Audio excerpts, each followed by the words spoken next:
Hey Banner, I see here on eBay that there's a guy selling an old Imperial hyperdrive, like the one that they had in Ahsoka, episode 2. Should I go ahead and buy it? Ooh, hold up. Who's the username? I don't want to get scammed again. Yeah, it looks like the guy selling its name is Butthole Liquor 69. Oh yeah, that guy's trustworthy. Lot of detail in the packing. All right, and clicking buy now. Beautiful.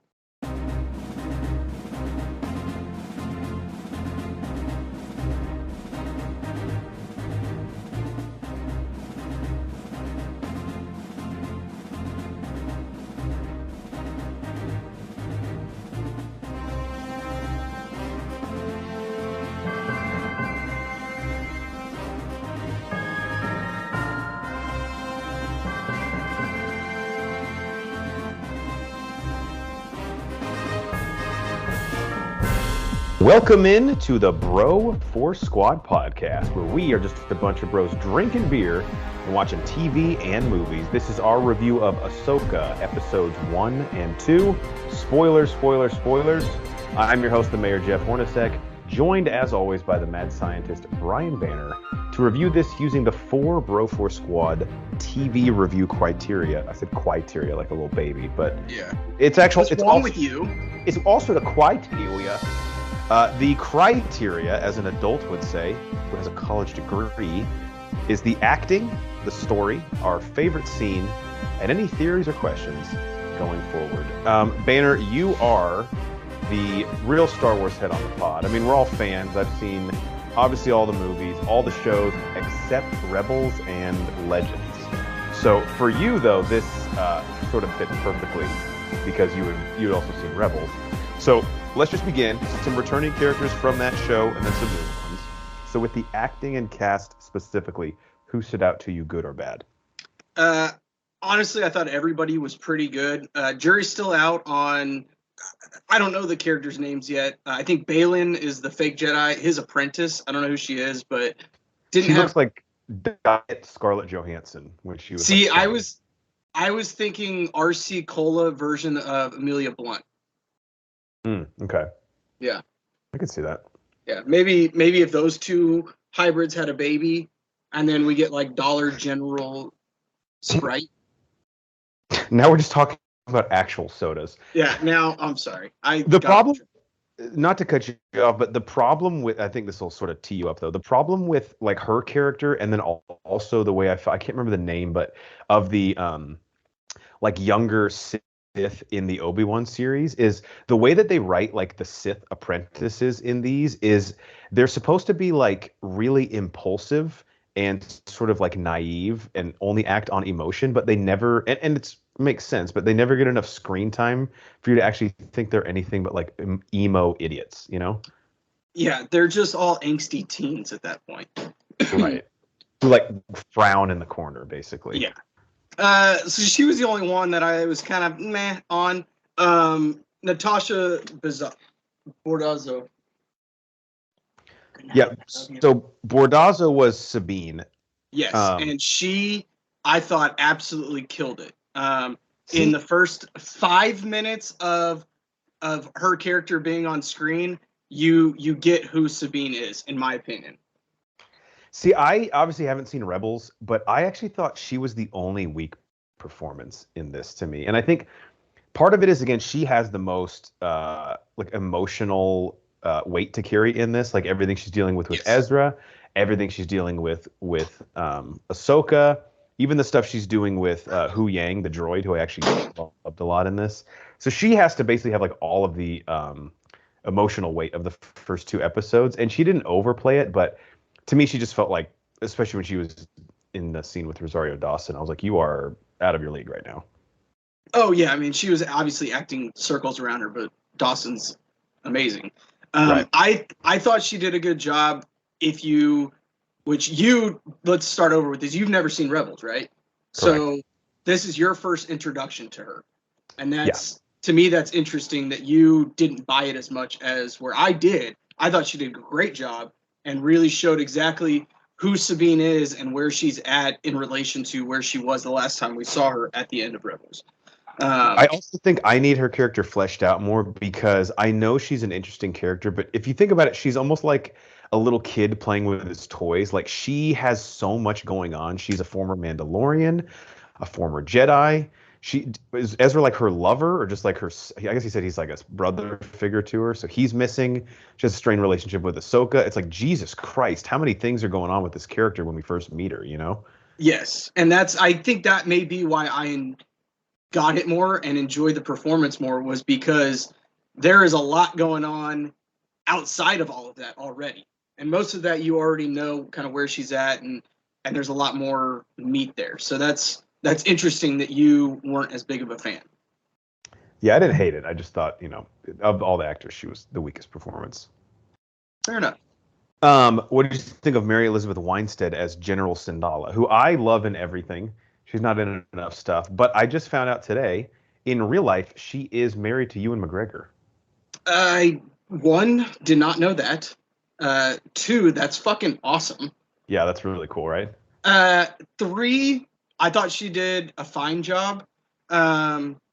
It's gonna take a little bit for me to get used to her. This is a different Syndulla and a different Hera than what we've seen before. Yeah. And so just a different part in her life. She doesn't seem as trigger happy as she is in the past. And so it's going to take me a little getting used to this new style of Hera. I think just knowing like where the Rebels are at in the show Rebels and where they're at now, like they've essentially defeated the Empire. I feel like she has learned how to play with the lead more than she's used to being like the comeback kids, like the come from behind team. Yeah, I can see that. One other real quick thing. So Diane Inosanto, who plays Elsbeth, I didn't realize this till I watched a recap of this episode, but her character, I'm so dumb because the Mandalorian episode, the first one that features Ahsoka, it shows her being captured by Ahsoka. Yes. And obviously that's like the impetus of this show. It's like she's on the Rebel ship. That's literally the next step. Like, hey, I caught you. Now we're going to transport you to Guadalupe. Who the hell cares? Right. I have some questions about her and theories and questions, but nothing like too mean. Yeah, we'll get into her because she's going to be a very interesting character moving forward, I think. For sure. And then the last thing, so Hu Yang the droid was voiced by David Tennant. And I think Star Wars, one thing we can say, even in its like struggles, I think has always done a good job of giving us interesting droids, both in look and then like the roles they play in humans' lives. And Hu Yang, who at least the model showed up in Clone Wars quite a bit, really has sort of an interesting role to play with Sabine in this, like sort of nudging her in the direction of working with Ahsoka. It seems like the only people who don't want Ahsoka and Sabine to like be Master and Padawan again are Ahsoka. Is Ahsoka at this point? Yeah, and even by the end of the second episode, yes, I agree with that statement. I didn't know it was David Tennant. I thought he did really good. Again, I was so wrapped up in what the character was doing, didn't really even think about the voice. And obviously, they distort it some, to an extent. It's not exactly him, but I thought he did great. It was a testament to the writing. You didn't even notice that it was this, pretty famous guy. Right. All right. Anything else? You want to move on to story? No, let's get on a story. This is the good stuff. All right, so I'm just going to combine part 1 and part 2, or episodes 1 and 2, because Disney Plus dropped them together. So part 1 is called On the Wrong Day, I might add. I was so fucking confused. Yeah, so we can talk about that at the end, because the release of this has been an enigma, because they even had a trailer that came out last week, and it said streaming soon. And I remember thinking, the most important part of marketing something like this is telling us when it drops, and you didn't even do that. So it's kind of been bungled. Disney's had a rough couple weeks between this and their price increase and saying they're going to demand annual contracts soon. It's been not the best string of events for them. Horns and Disney aren't on speaking terms right now. No, we're about to be at like Geiger levels of broken up. So part 1 is called Master and Apprentice, and the synopsis is, according to IMDb, a valuable prisoner escapes New Republic custody. A search for answers reunites two old friends. And then part 2, Toil and Trouble, says Ahsoka and General Hera Syndulla travel to New Republic shipyards and make an unexpected discovery. So Banner, I guess we can just view these as like one, double episode combined story-wise. What did you think of how the Ahsoka series started off and some of the things that it introduced us to? So the first scene, I was like, okay, it's a little slow, but we can get going. The scene where she first finds the map, I believe that's the second scene. I was like, what are we fucking doing here? Because this is so Force fucking Awakens. slow. Yes. It was just, we got to do something better than this, right? Yeah. After that, beautiful crescendo to the end of the first episode, pick right up where we left off at the start of the second episode. And it got us through that kind of, I don't want to say world building, but that story setup so that when we come back next week for episode 3, we are boom right in the thick of the shit. I thought they did a great job of getting to the point. This is where we're at. This is what the story is going to be about, and this is how we're going to get there. Yeah, I think it's always difficult for the beginning of these shows when they take place in an already existing universe because they need to do really 3 things. They need to establish stakes right off the bat, and this one, it's sort of your run-of-the-mill MacGuffin, and really, even aesthetically, like the look of it, really mirrors the Force Awakens with like the map to Luke and all that. Yeah. But I got over that pretty quickly. And also, like, let's be honest, the map is the Power Stone from Guardians of the Galaxy. So, like, I think it's the literal prop. Oh, yeah. No, they just hammered that little, like, symbol into it. And we're like, okay, here you go. We're good. Yeah, like, it's the exact one Star-Lord gets, which is... They actually called Chris Pratt up and was like, hey, man, we actually need that back. He's like, oh, yeah, it's on my shelf. He's like, I can drive it by on my way to the cleaners, if you'd like. So they established... Because these are characters that we know before, but we're obviously meeting them in different places. So they did that with the MacGuffin. And then the other thing that they have to do is some sort of a villain that we care about. And so while they have Thrawn as sort of the looming threat, I did think that Balin more than held his own to have me interested. So they did kind of cram a lot into an episode and a half. And I don't want to say I'm confused yet, but I do have a lot of questions, not all of which I think can be answered just simply through exposition as far as like where this thing is picking up and who these people are. But I'm not so confused to where I feel like it's debilitating to watch the show. Like I'm confused in a way that I still feel like I'm interested going forward. Not a Moon Knight situation. Right. There were a few things that like minor nitpicks, like, okay, Sabine getting stabbed like that. Like if you could just survive that, we would still have Qui-Gon Jinn in the Star Wars. Yeah, that really bothered me. I was going to bring that up later. And the way they did it, like, the streaming model, I don't know if they knew right off the bat they were going to drop the first 2 episodes, but like, Secret Invasion did this. It's happened a lot with Disney Plus shows where like someone quote unquote dies at the end of an episode and everyone's sort of looking around like, dude, no one believes that person's dead. Like they're just going to bring it back at the start of the next episode. You just have her lose the battle. Right. Like, she doesn't have to get stabbed in that situation. Exactly, because what does it do? It doesn't add to anything. No one falls for it, and then even if they did, and then you reverse it at the beginning of the next episode, that's detrimental to the show. So it's like a lose-lose. Like you have nothing to gain from it. Yeah. Because you're not even going to tease us till next week. The next episode, I just clicked play. Yeah, I think that is probably the only weak spot so far that I've really seen as far as the story and everything. It makes sense why Ahsoka is looking for Thrawn or Ezra. I don't know. I'm still not sure why she is looking for them. Is it to defeat Thrawn or prevent him from coming back, or is it to find Ezra? Yeah, I almost felt like which is weird because she doesn't know, to my knowledge, about Balin until she sees that security footage.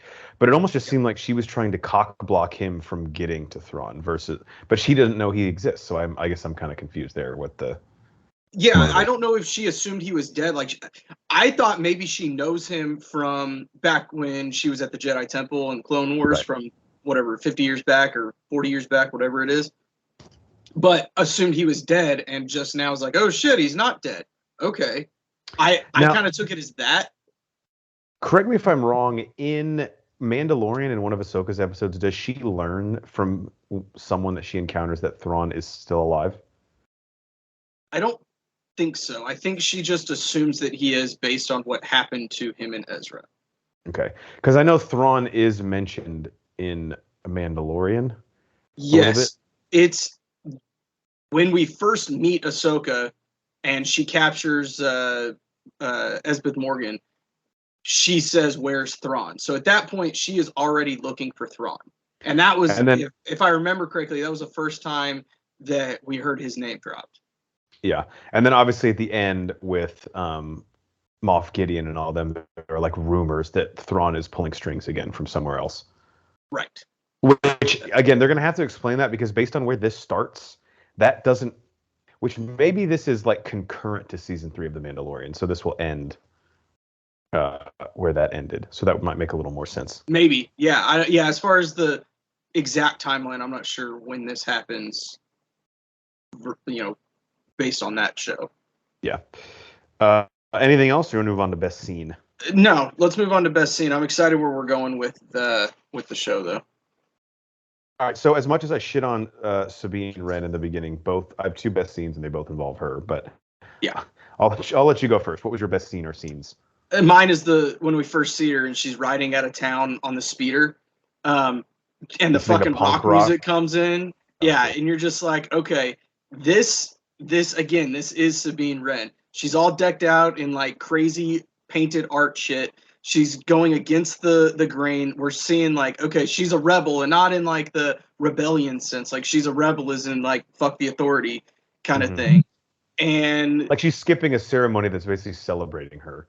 Exactly. Yeah. And then she's gonna go and do some crazy shit like go one-on-one with a X-Wing. And then the aesthetic of it, where we're going down that big long highway that if you've watched Rebels, that is an iconic place. Lothal in general. Love that we were on at Lothal as well. I'll get to that in theories and questions as well. But that was just a fantastic opening. First time we get to see her. Okay, it's one of those things. It set the tone for who that character is going to be. Yeah, her intro was awesome. My 2 scenes with her is the first one where she is decoding the map in her apartment that she stole from Ahsoka. To me, I was just getting vibes of like Indiana Jones back when it was good, the person sort of using their wits and like lore of their world and like history of their world to kind of piece together this map for our MacGuffin early on, and just sort of the inner monologue, and she's like joking around with her pet and things like that. That was a really cool scene. And then obviously it really felt like she was solving a puzzle instead of like National Treasure-esque, where it's like, I wonder if I can fit this square peg in this square hole. Right. Yeah, 'cause she knew there were 3 like figures, forming a triangle in the room, and I don't know, just all that stuff visually was cool. And then like, because it gave me like Iron Man 2 vibes when he's trying to solve for the missing element, when he's working in his lab. I love that scene. And then the other one was, even though I don't really understand the gravitas around it, I think they still did a good job of conveying it when she's dusting off the Mandalorian armor to come back, like laying it out in her room. It's basically like Jordan, returning to the Bulls after his first retirement. And she's like, I'm ready to fuck shit up. And she puts on the number 45 instead of 23 because she's like, maybe I'm not the same Mandalorian I was before, but shit still fits. I don't have like a gut that I can't get on over my torso. So that was a cool scene to me because they kind of teased it earlier in the episode. Like you could see the helmet. I think it was intentional. It's not like I'm some Hawkeye, but you can see the helmet like under her bed. And I was like, oh, I wonder if that's just like a fun Easter egg or if that's actually going to play a role again in this series. So I was glad we kind of got back to it pretty quickly. I love that you loved that scene. Being somebody that's never seen Rebels. Also, the little apartment she in, that's actually the old communications tower, and that's where Ezra lived.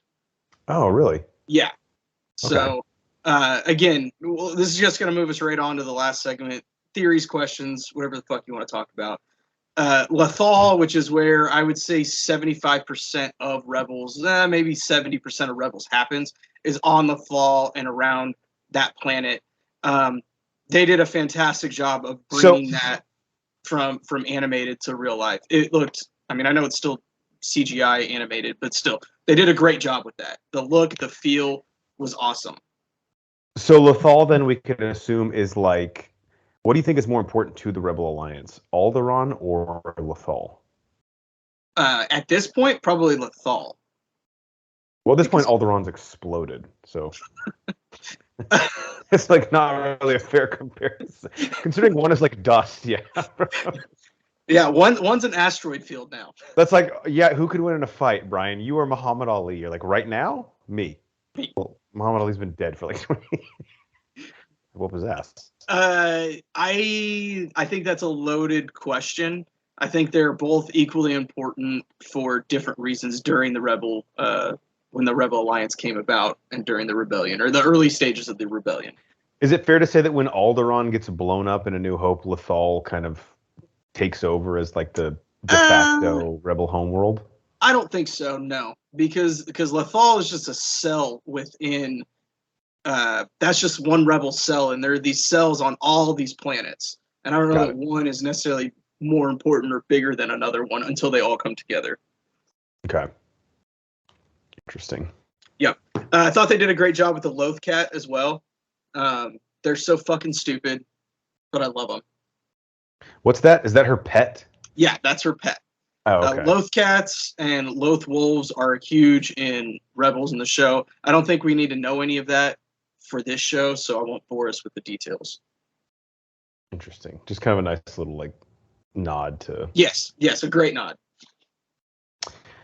Okay, I had a question. Okay. So this is just kind of like, give me the cliff notes on Thrawn's importance level. Is he like Palpatine level important to the Empire, or is he like Dooku level important, or somewhere in between? Because they're acting like if he, I know he's an admiral, obviously, which makes him like just sort of like strictly military presence, but the way that they've sort of pitched him at the end of Mando and at the end of this is like, if he is alive and if they can get him back, like it's basically like a redo, like a rematch card for the Empire. Like they're back essentially, as opposed to just being like maybe some like terrorist group of like sleeper cells. Like he would basically revive them completely, which seems wild in the timeline considering how recently they just got completely defeated with the second Death Star being blown up. So what is his like power / importance level on like a Palpatine scale?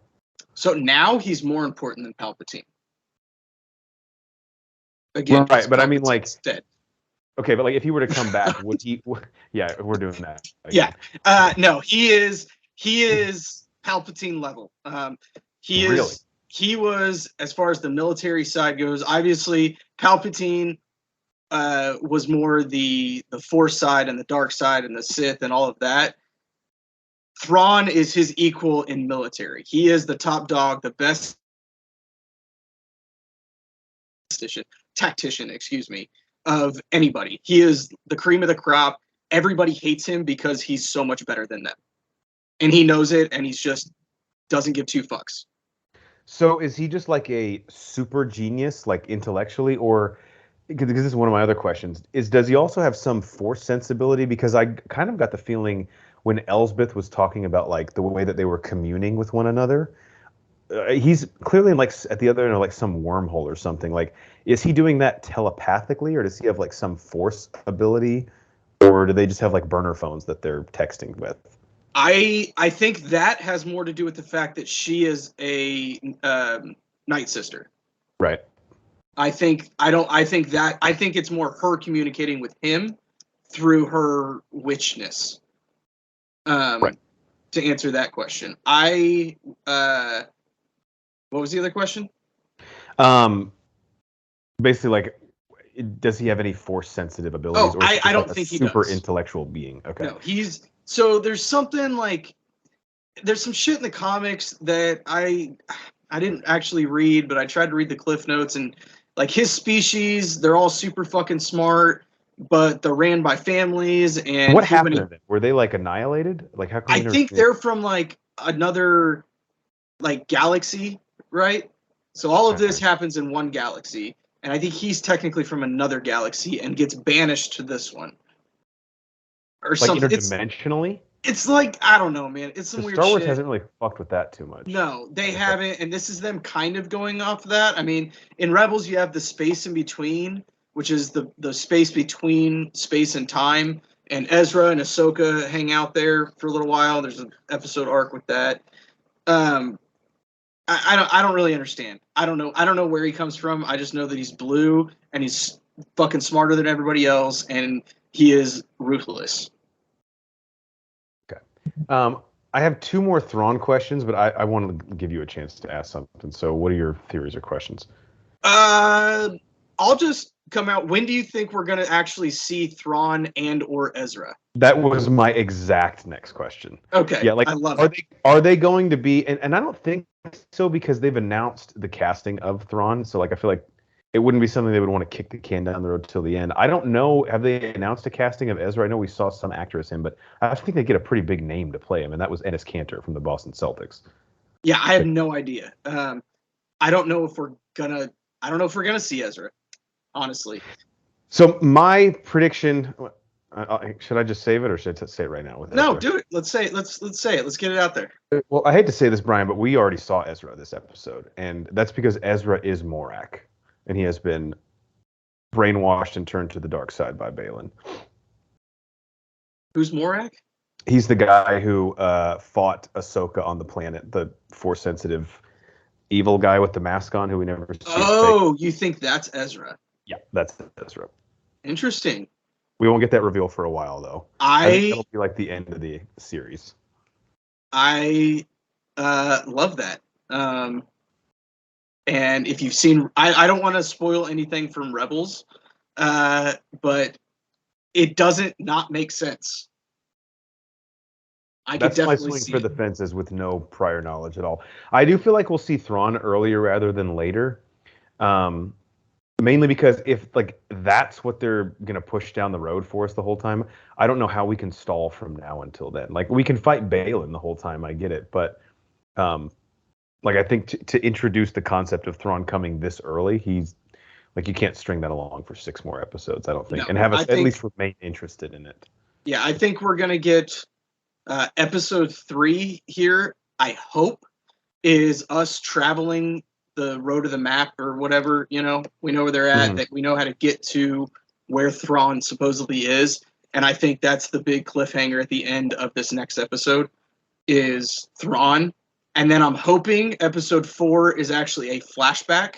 And I don't know exactly how they're going to tie this in or what the details of that or how this looks, but we get a big flashback episode of Ahsoka training Sabine. And we see what happened between them. Get that out of the way so then now they can, we've got our good guys and our bad guys set up. Now they can fight for the last half of the season. So did Sabine and Ahsoka's falling out happen between the end of Rebels and now? Or was that on the show Rebels? Oh, okay. No, that is not on the show Rebels. We actually, I don't know, maybe some people knew. I don't think I knew, or if I did, I forgot that Ahsoka trained Sabine. It makes sense. She trained with Kanan because she at one point wielded the Darksaber. Darksaber, yeah. Yeah. So it makes sense, but I don't know that I specifically was like, oh yeah, Sabine Wren, Jedi Knight.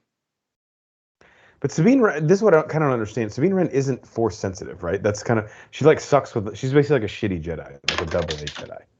Maybe, I don't know. Because I think, I don't know. I got nothing. Okay. That's where Star Wars gets mucky for me a little bit. I have one more question. What else do you have? Okay. Kind of a double question. One, did you know that Elsbeth Morgan was a Night Sister? And not until they explicitly said it. Yeah. Okay, me neither, and it blew my mind, and I was super excited.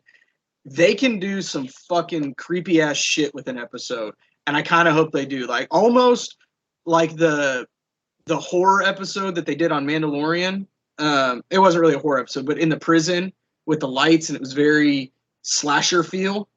I think they can do some like Stranger Things creepy ass shit with the Night Sisters. So I love the Night Sisters a lot. And correct me if I'm wrong, is this the first time we've seen one of them in live action? Yes, it is. So I didn't know. I thought all the people from Dathomir, where they're from, looked like the Night Sisters in Clone Wars. I didn't know that there was like different ethnicities of them. Maybe there was like an apartheid on Dathomir, and Elsbeth was like the other faction. Yeah, I guess. I don't know. I didn't know that either. But she's got that little like symbol in her forehead. Yeah, she's So got like a little bit of their look, but like when I think of Dathomir, I think of like what Darth Maul looked like, basically. Like yeah, someone. and like too much hair, and her skin wasn't purple enough. What's Darth Maul's brother's name again in Clone Wars? Savage. Savage Ventress, yeah. Or no, Savage, and then Ventress is the other chick, the Night Yeah, Sister. Ventress she was Dooku's apprentice. Right. See, that's what I think they look like. But again, maybe she's like her dad is like from Puerto Rico and her mom is from Dathomir or something. Yeah, I could see that. But yeah, she opens up a whole new world of fun shit that they can do in the show, which is cool. Because And that's like the one foil. They may not even do it this season. I don't know. I can piggyback off of your theory here in a minute. The only thing with Elsbeth, and if they don't plan on like if Balin is the main villain here and we kind of like save Thrawn for a future season, the only thing with the Night Sisters is I think they work a lot better when they're like the second big baddie as opposed to the main one. Like I agree. Like they're a great right-hand man. Absolutely. So I hope that I don't think they'll do this, but I hope Elsbeth isn't like the main antagonist at any point, or doesn't have plans to like betray Thrawn or something, and we're supposed to like think that she's like the ultimate evil or the ultimate antagonist. Yeah, I don't see them doing that. I see this being, again, they reveal Thrawn by episode 4 at the latest, and he's the main guy from there on out. And I think Balin and Morgan are going to be kind of second fiddle to them the whole time. Because I guess that's my other question, and they might have like said this a little bit, but Elsbeth, if I remember, the Night Sisters were never like necessarily pro Empire. Or, like, I guess in the Clone Wars it would be basically like anti Republic or separatists. Yeah, no, I think they were just kind of their own fucking deal. Right. So it's weird that Elsbeth is like hell-bent on no matter what getting Thrawn out of wherever he's at, because it seems like that would be the motivation of someone who was much more pro-Empire, like reviving the Empire. Yeah, and I can't remember how the Night Sisters perished. If it was the Empire came in and fucked them all up. I can't remember that. That was a while ago in Clone Wars. But anyway, I can see if she's the only surviving of the Night Sisters, and she's upset because at the Empire who destroyed them, or the Republic, whoever they are at that time, and she just wants revenge, and she knows Thrawn can do that. Maybe? I don't know. Okay. Yeah, it would be the Republic, and then obviously she's mad at the New Republic now. Yeah. Well, either way, she's got plans for some fucked up shit to happen when Thrawn comes back. Which leads me to my last question, if I can sneak this one in. Of course. So Balin says, I can't remember the name of his Padawan, but I think this actually might be like the last sentence of the episode. He says to her regarding Thrawn returning that when Thrawn comes, and this is like their motivation for even trying to help Elsbeth, that it will bring them unimaginable power. So I guess my question is how? Like, I guess knowing that Thrawn is this great strategist, and it doesn't really seem like Balin is like, we don't know his whole backstory yet, but like the Empire just fell under a seemingly more powerful leader. Like, how is Thrawn coming back going to help them specifically get stronger? I'm kind of just wondering what he's referring to. So this is when it's really annoying right now. I think that this is called Ahsoka, because this should be Rebels season 5. Mm-hmm. Because this is directly picking up, obviously time has passed, but this is picking up right where Rebels left off. And how Thrawn and Ezra get banished to wherever they are has a ton to do with the Force. Long story short, the Force teleports them to this other place. I think that's probably an oversimplification, but for this conversation, I think that'll work. So the video I saw also involved like tentacle things. Yeah, so they're I can't remember. They're like space whales, basically. I can't remember the actual name, but they use the Force, and they actually like go in hyperdrive lanes and stuff, and like you'll see them when you're flying in hyperdrive or hyperspeed. whatever. So I'm thinking that they're saying, okay, if we can figure out how to get there, we're going to know so much more about the Force, and the Force is going to give us all this extra power. Got it. So I don't know if that's the case. It's less about Thrawn actually returning and more about them having the ability to reach the place that he is currently exiled. I think so, yes. And that may be Elsbeth Morgan's motivations as well. But we obviously still need to find out what is motivating Baylan. Like, is it revenge against a certain someone? Because he doesn't strike me as the type of person who's just like this power-hungry fascist. He seems much more calculated in what he's doing, as opposed to someone who's just like, I want to rule. You know, like he's not like the pound your fist on the table. No, he's a behind-the-scenes power kind of guy. It seems like. Yeah. He doesn't want to rule people. Yeah, that's a good way to put it. That's why, to me, he's the most interesting because he's not like some one-note, okay, all I want to do is be evil and rule villain so far. He's been like very reserved, but still feels like the most powerful person in the room most times. Well, and he was working for Elsbeth Morgan. Yeah. So he's not even like the baddie. He's just like a dude. And that's a weird deal, too, because the Night Sisters are very powerful, but it almost seems like he is helping her. And we don't exactly know how they, got in contact with each other and realized they have like mutual goals. But he clearly has like, I'm not necessarily doing this for you. I'm doing this because I need you to get access to the place where Thrawn is, and then I'm getting something out of it. Yeah. And his Padawan knows the plan, but obviously they haven't talked about it on screen yet. Yeah, that's again. This show has a lot of strings, a lot of questions right now that they need to answer, and I don't think it's going to be that hard to get there. I really don't. We've got 6 episodes now to finish it up, and it doesn't seem like it's going to be that tough to do. I think it's going to be a pretty easy, isolated story. I like your Ezra theory. I think that'll be the cliffhanger that we see at the end of the season. That'd be sick. That's what's going to get us coming back for a second season. My theory with that was they don't rescue Ezra, but there's some evidence that he's alive, and in the second season, they go to rescue him. Yeah. They're going there specifically for him. I agree. Though. I don't know that we're going to see Ezra in this show. I think we're going to get Zeb.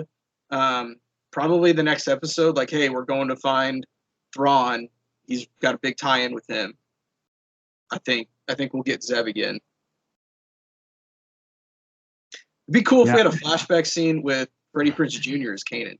That'd be badass. He'd be down to return too. Oh, he'd be down with that. He's the man. He's the GOAT. All right, that's all I got. What else do you have? I think we covered everything and then some. I am excited. I fucking loved it. I feel bad for those of you who haven't seen Rebels because you are at a disadvantage, I think. I don't think you're going to not enjoy it, but it's going to be a different experience for sure. They'll make up for it. And I almost, even though like these shows are vastly dissimilar in terms of like tone, obviously, but what they're trying to do. But I sort of have like when we have a good season of True Detective vibes of that after a first or second episode where there are enough cards face down on the table to where you're very interested to turn them over. And I could see the potential for me having too many questions at a certain point, but I'm not there yet. And it's early enough in the show to where we have enough runway to still answer all these before I get to the point where I'm like, all right, I'm just fucking confused. Unfortunately, most of the time, True Detective, we get the worst case scenario in that instance where you don't feel you have sufficiently answered most of the questions they've asked. But I think Ahsoka, on the other hand, really my only questions now are based on lore that I'm not aware of from Rebels. And I feel like that will be explained through exposition because probably a lot of people watching the show are in that same boat. I agree. And I have faith in Dave Filoni. Yeah, when I saw he directed this, I was like, oh, why am I even worried? Yeah, he directed it, wrote it, and like executive produced it. And like his name came up like 4 times in a row to start the credits. And I was like, oh, okay, we're fine. Yeah, really did. Also, that one, the name, I think it was Sarah Hallie Finn or whatever, who casted this. She's casted like everything Marvel. So I don't know if she's now like, if Kathleen Kennedy's like, hey, can I just like borrow her because she's really good. But she has. That's probably the smartest thing Kathleen Kennedy has done since she took over Lucasfilms. Yeah, she's made several mistakes. So. All right, any last thoughts on Ahsoka episode 1 and 2? This is going to be dropping every Tuesday? Wednesday? I don't know. I'm so fucking confused by that because they said, hey, it comes out tomorrow at 8 p.m. today. The fuck does that mean? We'll figure it out. Or will we? I don't know. We'll see you next time. How about that? Yeah, whenever that is. All right, for the mad scientist Brian Boehner, I'm the Mayor Jeff Hornacek. We are the Bro Force Squad podcast. Thank you guys for checking us out. We will be here for the rest of Ahsoka. We would love for you to join us. You can find us on our website, broforcesquad.com. We're also on YouTube, Apple Podcasts, Spotify, Letterboxd, pretty much anywhere. If you type in Bro Force Squad as 3 separate words, you will find us there. Till next time, Brian, it looks like on Indeed.com there's a couple job openings at that Corellia Spaceport. I think I might have applied. Yeah, I hear the benefits are great. Oh, never mind. They drug test. Oh, yeah, those death sticks will catch you.